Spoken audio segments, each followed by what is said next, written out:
मैं आशा करते होंगे आप सभी अच्छे हैं। आज हम पढ़ाने वाले हैं यूपी पुलिस एंड लेखपाल दोनों के लिए हिंदी, और यह हिंदी की पहली क्लास है। क्लासेस आपने बहुत देखी होंगी प्यारे बच्चों, पर यह सबसे हटकर क्लासेस होगी अभी तक की यूट्यूब पर। और हम कहते हैं कि इसको पढ़ने के बाद, इसको वीडियोस देखने के बाद, ये क्लास लेने के बाद आप रस और अलंकार का एक भी प्रश्न छोड़ के नहीं आएंगे, ये हमारा वादा है आपसे।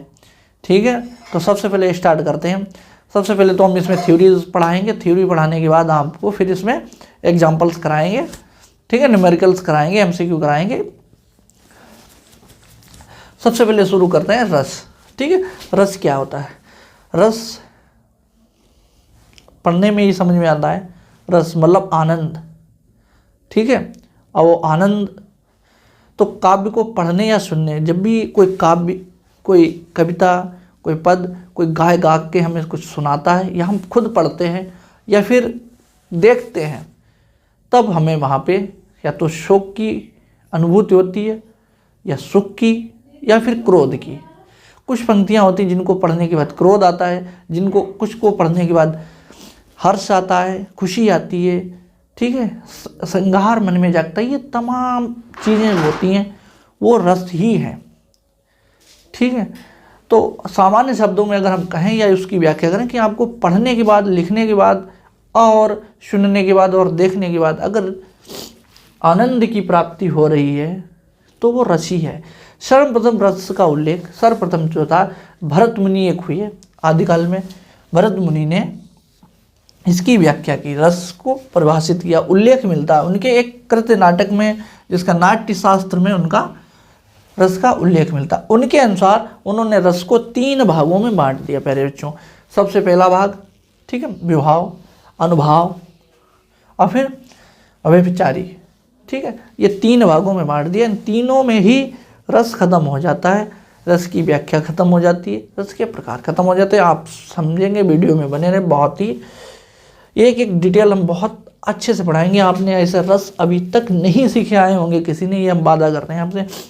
विभाव क्या होता है? हिंदी साहित्य में रस के उन कारणों को कहते हैं जिनसे मन में स्थित, ठीक, स्थायी भाव, जिसे प्रेम, क्रोध और शोक जागृत होता है या उत्पन्न होता है, ठीक है, वो हो विभाव है। अनुभाव क्या होता है? अनुभाव आंतरिक, जो ये क्रोध, प्रेम, ये कहाँ से आता है? ये अंदर से आता है। जिसे मान लीजिए किसी ने कोई बात तुमसे कही, हे खृग, हे मधुकर सैनी, तुम देखी सीता मृगनयनी, राम जी वन में पक्षियों और मृगों से पूछ रहे हैं, तो ये क्या है? सुनने में आ रहा है कि वो व्याकुल है, वियोग है, ठीक है। तो इसी प्रकार तो आंतरिक, जिसे खुशी हो, दुख हो या क्रोध के बाद जो व्यक्ति द्वारा की जाने वाली शारीरिक क्रियाएं हैं, उनको हम अनुभाव कहते हैं। अनुभाव क्या होता है? जैसे कोई आपने पंक्ति पढ़ी या कुछ काव्य देखा, उस काव्य को देखकर आपको जो अनुभूति हुई है, चाहे वो उसमें क्रोध में या हर्ष में, या मान लीजिए हम क्रोधित हो गए तो हम क्रोध में क्या करते हैं? आंखें लाल कर देते हैं, हिलने डुलने लगते हैं, कांपने लगते हैं, गुस्सा आ गया, तो ये क्या है? यही अनुभाव है। खुश हुए तो हंस रहे हैं, स्माइल कर रहे हैं, चेहरा भी स्माइल कर रहा है, या हाथ पैर भी ढीले हो जाते हैं, हिलने डुलने लगते हैं, ये क्या है? ठीक है, उसी प्रकार जब शोक होता है तो आंखों से आंसू निकलते हैं, तो ये सब अनुभाव है। जब आंतरिक भावों, जिसे क्रोध और खुशी के बाद जो व्यक्ति होता है, व्यक्ति द्वारा किए जाने वाली शारीरिक या बाह्य, एक ही चीज़ होती है, शारीरिक या बाह्य चेष्टाएं या क्रियाएं जो होती हैं, वो अनुभाव कहलाती है। ये 4 प्रकार से हम करते हैं: सात्विक,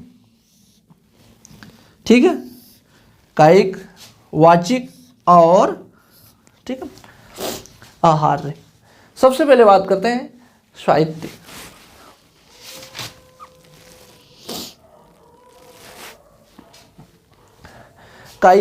कायिक में क्या होता है? जो शरीर से करते हैं, जैसे हिलना डुलना, दौड़ना, किसी को पीटना या आंखें लाल करना, ये।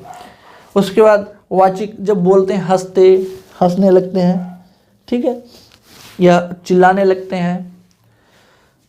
और व्यभिचारिक ये क्षणिक होते हैं, मानसिक, ये क्षणिक मानसिक अवस्थाएं जैसे खुशी, विषाद, चिंता और मोह और आलस्य या गर्व, ठीक है, हैं जो स्थायी भाव जिसे रति और क्रोध से उत्पन्न होते हैं। जब रति, क्रोध और शोक के बाद क्षणिक मानसिक अवस्थाएं हो जाती हैं जिसमें हम खुश हो जाते हैं, विषाद गुस्से में आ जाते हैं, चिंता करते हैं, मोह होता है, आलस्य आता है और भ्रम होता है। पर ये क्षणिक होती है, कुछ समय तक रुकती हैं, ठीक है, पानी के बुलबुले की तरह होती हैं या समुद्र की लहरों की समान होती हैं, आती और जाती रहती हैं। जैसे हम कोई काव्य पढ़ते हैं तो हमें गुस्सा आता है या क्रोध आता है या कोई अच्छी पंक्ति उत्साह वाली पढ़कर हमारे अंदर वीर रस की भावना जागृत होती है, पर वो क्या रहती है, क्षणिक रहती है, थोड़े समय तक रहती है, उसके बाद फिर। तो ये इसकी डेफिनेशंस थी। अब हम इसके न्यूमेरिकल्स कराएंगे। जो आप रस के बारे में पढ़ चुके हैं, अब इसके न्यूमेरिकल्स कराते हैं। सवाल पे आते हैं सीधा, क्वेश्चंस पे टाइम ना खराब करते हुए। जैसे कि पहला हमारा क्वेश्चन, प्रश्न क्या कहता है, तुम आते जाते एक बार कितनी करुणा, कितने संदेश पथ में बिछ जाते बन पराग, मैं कौन सा रस में है, इसमें कौन सा रस है। क्या कह रहा है, तुम आते जाते एक बार बुला रहा है, कितनी करुणा, कितने संदेश पथ में बिछ जाते पराग, मतलब वो याद कर रहा है। पराग मतलब सुंदर, बन जाता। कौन सा रस बन रहा, वीर रस, अद्भुत रस, ठीक है, विभक्त रस या श्रृंगार रस। तो यहाँ पे क्या है, श्रृंगार रस। पराग शब्द आया है, पराग है, श्रृंगार की बात कर रहा है, ठीक है। तुम आ जाते, बिछ जाते, बन जाते पराग। अगला क्वेश्चन देखते हैं यहाँ पे, ममता माता ऐसा बेटा, ठीक है, यानी एक शूरा के भक्त कहा है, में कौन सा रस है। तो यहाँ शूरा, शूरा शब्द यानी कि शूरवीर, वीर, तो कौन सा रस हो गया, वीर रस, ठीक है। केवल प्रश्न में जो यहाँ पे काव्य दिया गया है, जो भी दोहे हैं, चौपाई हैं, उनमें से केवल वर्ड्स कुछ पकड़ने हैं। उन वर्ड्स की पहचान से ही हमें मालूम चल जाता है इसमें इसका भाव क्या है, जिसे दुख ही शुरुआत में ही पड़ेगी, आगे पढ़ने की जरूरत ही नहीं है। दुख ही जीवन की कथा रही, क्या कहूँ आज जो नहीं कही, ऐसा कुछ बचे ही नहीं जो कहा नहीं। तो सबसे पहले आ गया कथा और दुख। कथा सुना रहा है, कैसी है, दुख की कथा। तो कौन सा रस, करुण रस।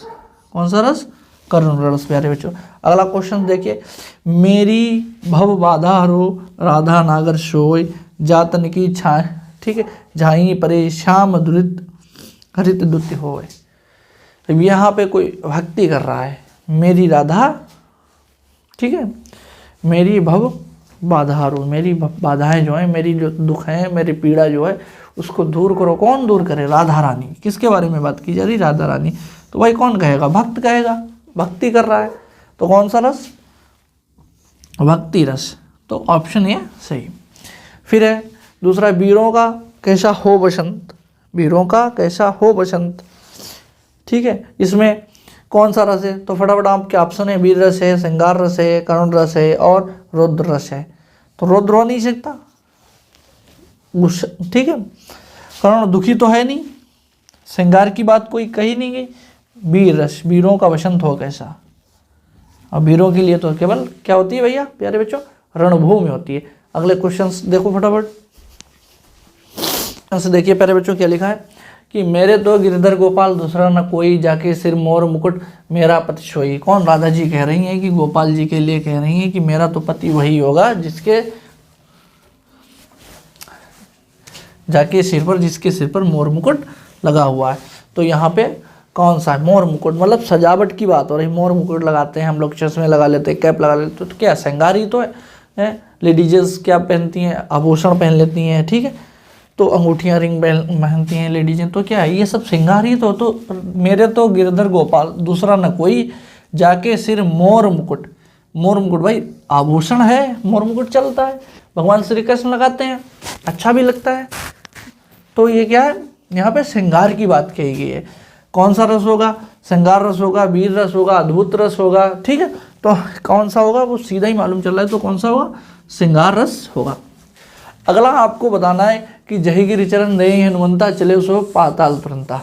इसमें बताया श्रृंगार रस है, वीर रस है, अद्भुत रस है, ठीक है, या विभत्स रस है, कौन सा रस है, फटाफट हमें कमेंट्स करके बताइए।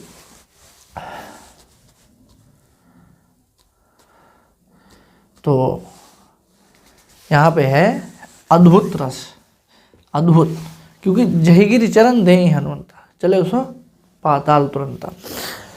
अगला देखिए, अगला क्वेश्चन है कि कनक भूधर, ठीक है, भूधरा कार शरीरा समर भयंकर अति बलवीरा।